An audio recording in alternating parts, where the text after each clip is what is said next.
Do you know why your thoughts aren't really yours anymore? Have you ever had a strong opinion and then paused just for a second and wondered where it came from? Was it something you deeply believed or something you absorbed? Because here's a disturbing truth. Most of what we call thinking today isn't actually thinking at all. It's reaction. Algorithmically trained, socially validated, and emotionally manipulated reaction. And what's worse, we're not just losing our ability to think independently, we don't even realize it's happening. Let's rewind. In 2004, Facebook launched with the simple idea of connecting people.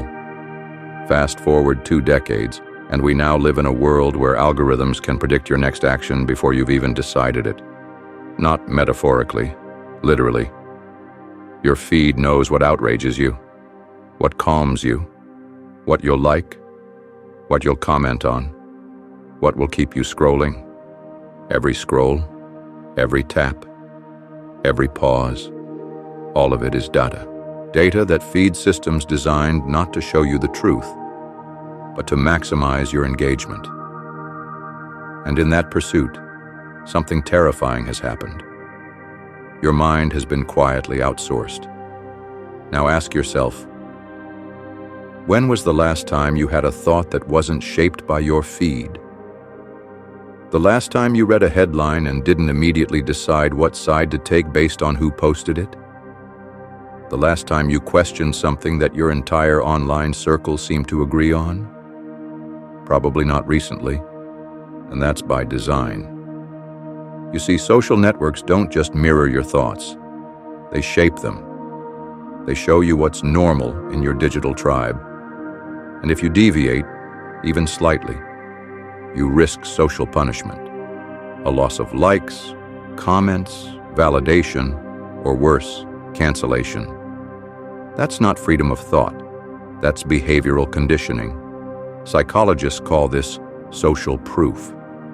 It's the idea that we look to others to decide what's true, what's right, and what's acceptable. But when others means a curated echo chamber built by a machine, that proof becomes an illusion. You're not seeing reality. You're seeing a version of it designed to make you react, to click, to comment, to conform. Here's the truly unsettling part. This isn't just about opinions. It's about how your brain processes information at the neurological level. Studies show that the dopamine pathways in our brains, the same ones activated by drugs like cocaine, are triggered by digital likes and comments.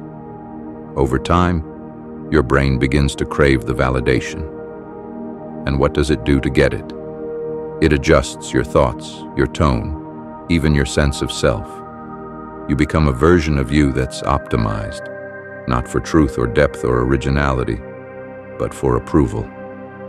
Let me tell you a story.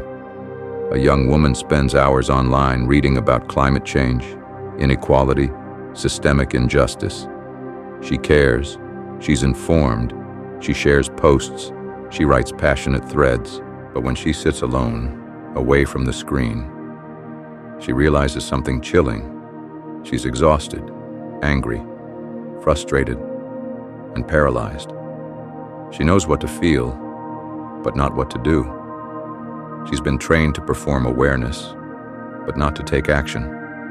And the worst part, the digital world applauds her outrage but punishes her nuance.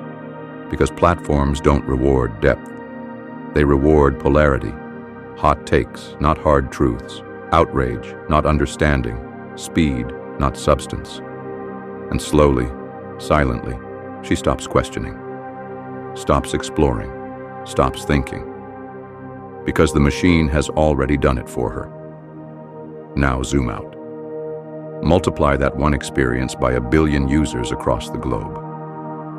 We're building a species that prefers certainty over curiosity, affirmation over reflection, and outrage over insight. And we're doing it with tools that feel like empowerment, but function like manipulation.